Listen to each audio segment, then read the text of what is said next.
Dans l'ancienne Babylone, il y avait un homme nommé Arcade, qui était très riche et largement connu pour sa richesse. Il était aussi réputé pour sa générosité. Il donnait à la charité, soutenait sa famille et dépensait largement pour lui-même. Pourtant, chaque année, sa richesse augmentait plus vite qu'il ne pouvait la dépenser. Certains amis de sa jeunesse vinrent à lui et dirent « Arcade, tu es plus chanceux que nous.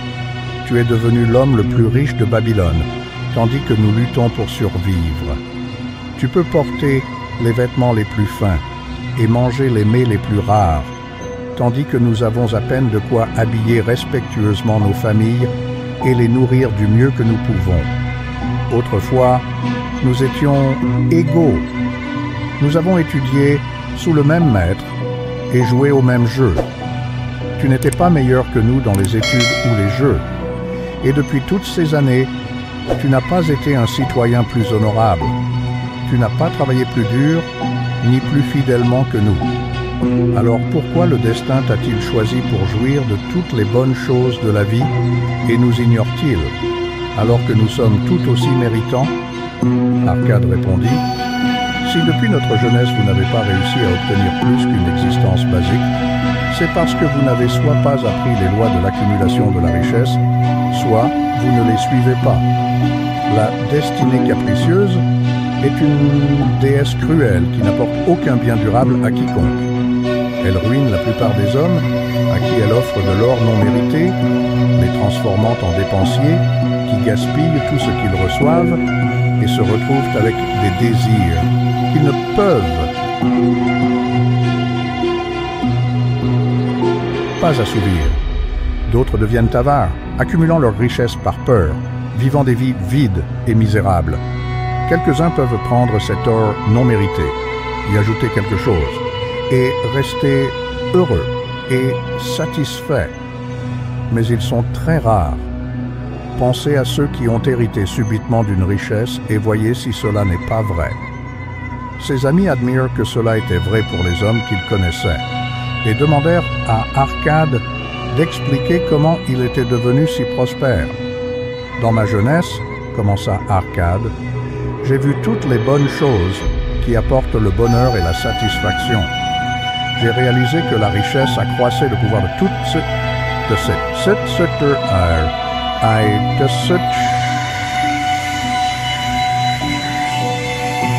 Avec la richesse, on peut meubler une maison avec les meilleurs meubles, naviguer vers des terres lointaines, festoyer avec des mets exotiques, acheter de magnifiques bijoux et même construire de grands temples pour les dieux. Réalisant cela, j'ai décidé de réclamer ma part des bonnes choses de la vie. Je ne resterai pas à regarder les autres en profiter. Je ne me contenterai pas de vêtements respectables, mais bon marché, ni de la vie d'un homme pauvre. Je serai un convive au banquet des bonnes choses. Étant fils d'un modeste commerçant sans espoir d'héritage et ne possédant aucune capacité particulière, j'ai su que réaliser mes désirs demanderait du temps et de l'étude. Nous avons tous du temps en abondance et vous en avez laissé assez filer pour vous enrichir, mais vous n'avez rien à montrer sinon vos bonnes familles. Notre sage maître nous a enseigné que l'apprentissage était de deux sortes, les choses que nous savons et la formation qui nous apprend comment découvrir ce que nous ignorons. Alors, j'ai décidé d'apprendre comment on peut accumuler de la richesse, puis de faire de cela ma tâche à accomplir. J'ai trouvé un emploi comme scribe dans le hall des archives, travaillant de longues heures chaque jour. Malgré mon dur labeur, mes gains étaient vite dépensés en nourriture, vêtements et autres nécessités. Mais ma détermination ne faiblit pas. Un jour, Algamish, le prêteur sur gage, vint voir le maître de la ville et demanda une copie de la 9e loi.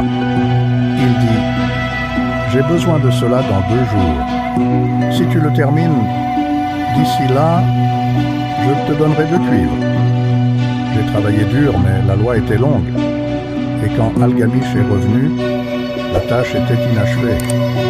Il était en colère, mais comme je n'étais pas son esclave, je n'avais pas peur. J'ai dit « Algamish, tu es très riche. Dis-moi comment je peux aussi devenir riche. » travaillerai toute la nuit pour terminer la tâche. Il sourit et accepta. J'ai travaillé toute la nuit, et quand il est revenu au lever du soleil, les tablettes étaient complètes. J'ai dit, « Maintenant, dis-moi ce que tu as promis. » Il répondit, « Tu as rempli ta part du marché, donc je remplirai la mienne. Je te dirai ce que tu veux savoir parce que je deviens vieux et j'aime parler. Souviens-toi, le soleil qui brille aujourd'hui est le même soleil qui brillait quand ton père est né et brillera encore quand ton dernier petit enfant passera. Les pensées de la jeunesse sont comme des météores qui illuminent le ciel, mais la sagesse de l'âge est comme des étoiles fixes qui guident les marins. J'ai trouvé le chemin de la richesse quand j'ai décidé qu'une partie de tout ce que je gagnais était mienne à garder. Et il en sera de même pour toi. Puis il me regarda attentivement et ne dit plus rien. « Est-ce tout ?» demandai-je. C'était suffisant pour transformer un berger en prêteur sur gage, répondit-il. « Mais tout ce que je gagne est à moi, n'est-ce pas ?» j'ai demandé. « Loin de là, dit-il. Tu payes tout le monde, sauf toi-même. Tu travailles pour les autres. Si tu gardais un dixième de tout ce que tu gagnes, combien aurais-tu dans 10 ans? J'ai fait le calcul et j'ai répondu « Autant que ce que je gagne en un an. » Tu ne dis que la moitié de la vérité, répliqua-t-il. Chaque pièce d'or que tu sauves est une esclave qui travaille pour toi. Chaque cuivre qu'elle gagne est son enfant qui gagne aussi pour toi. Si tu veux devenir riche, tes économies doivent gagner et ses enfants doivent aussi gagner. Je te paie 1000 fois plus si tu comprends la vérité que je t'offre. Une partie de tout ce que tu gagnes t'appartient. Ce ne doit pas être moins d'un dixième, peu importe combien tu gagnes. Paie-toi d'abord. Ensuite, gère tes autres dépenses avec le reste. La richesse croît comme un arbre à partir d'une minuscule graine. Le premier cuivre que tu économises est la graine à partir de laquelle ton arbre de richesse grandira. Plus tôt tu plantes cette graine, plus tôt l'arbre grandira. Et plus fidèlement tu économises, plus tôt tu profiteras de son ombre. Ainsi parlant, il prit ses tablettes et partit.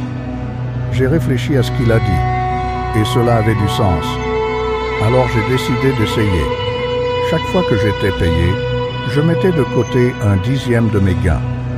Étonnamment, je n'étais pas plus court de fonds qu'avant. Mais à mesure que mes économies grandissaient, j'étais souvent tenté de les dépenser pour choses comme ça que...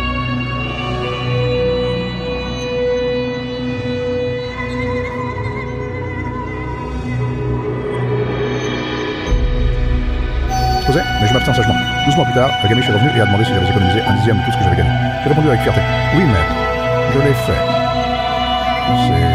C'est bien, a-t-il répondu. Et qu'en as-tu fait?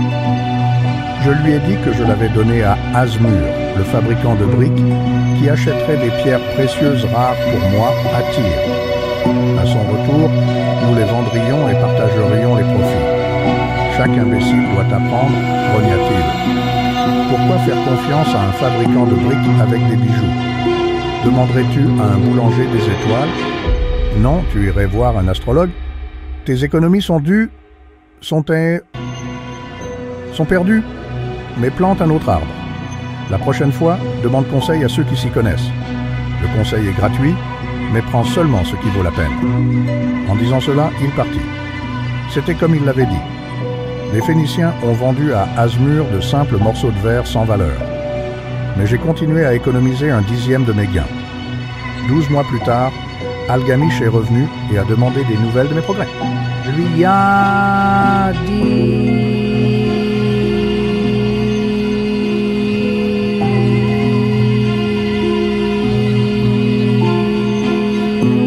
J'avais confié mes économies à Hager, le fabricant de boucliers, pour acheter du bronze. Tous les 4 mois, il me payait un loyer. C'est bien. Et que fais-tu du loyer? Je lui ai dit que j'avais fait un grand festin avec du miel et du vin et acheté une tunique écarlate. Il rit. Tu mangent les enfants de tes économies? Comment peuvent-ils travailler pour toi si tu les consommes? D'abord, construis une armée d'esclaves dorés, puis profite de nombreux banquiers riches sans regret. Il partit à nouveau. 2 ans plus tard, il revint. Il paraissait plus vieux et fatigué. Il demanda si j'avais atteint la richesse dont je rêvais. Je répondis, « Pas encore. Tout ce que je désire. Mais j'en ai un peu. Et elle gagne plus. Et ses gains gagnent plus. Prends-tu encore des conseils de fabricants de briques? » À propos de la fabrication de briques, oui, rétorquai-je. Arcade, dit-il, tu as assez bien appris. Tu as d'abord appris à vivre avec moins que ce que tu gagnes. Ensuite, tu as cherché des conseils auprès de ceux expérimentés dans la gestion de l'argent. Enfin, tu as appris à faire travailler l'or pour toi. Tu es maintenant compétent pour un poste de responsabilité. Je suis vieux et mes fils ne pensent qu'à dépenser. Si tu vas à Nippur et gères mes terres, je te ferai mon partenaire et tu partageras mon domaine. Je suis allé à Nippur et j'ai géré ces propriétés qui étaient vastes. Avec mon ambition et les connaissances que j'avais acquises, j'ai grandement augmenté la valeur de ces propriétés. J'ai beaucoup prospéré. Et quand Algamish est décédé, j'ai partagé son domaine comme il l'avait arrangé. Quand Arcade eut terminé son histoire, un ami dit « Tu as eu de la chance qu'Algamish fasse de toi son héritier. » Arcade répondit « J'ai eu de la chance parce que j'avais le désir de prospérer avant de le rencontrer. Pendant 4 ans, j'ai prouvé ma détermination en économisant 1/10 de tout ce que je gagnais. Appelleriez-vous un pêcheur chanceux qui étudie les habitudes des poissons pendant des années pour lancer ses filets parfaitement? L'opportunité favorise ceux qui sont préparés. Tu avais une forte volonté de continuer après avoir perdu tes économies de la première année, dit un autre. Arcade répondit, « La volonté est la détermination à accomplir une tâche que tu t'es fixée. Si je fixe une tâche, même petite, je la mènerai à bien. Comment pourrais-je me faire confiance pour faire des choses importantes autrement? Si je dis que je ramasserai un caillou sur la route et le jetterai dans le ruisseau chaque jour pendant 100 jours, je le ferai. Je ne suis pas formé pour être procrastinateur. Je suggère que chacun de vous commence par une petite tâche pour démontrer votre volonté. Par exemple, dites-vous, pendant 100 jours, je ne mangerai que 2 repas. Écrivez-le et chaque jour, cochez-le. Quand vous pouvez réussir à accomplir de telles tâches, vous serez prêt pour des tâches plus grandes. Car si je ne peux pas me faire confiance pour terminer de petites tâches, demanderai-je à un ami de m'aider pour de grandes tâches? Après la réunion, Arcade continua de partager ses connaissances avec d'autres à Babylone, insistant toujours sur l'importance de la volonté, de l'épargne et de la recherche de conseils avisés.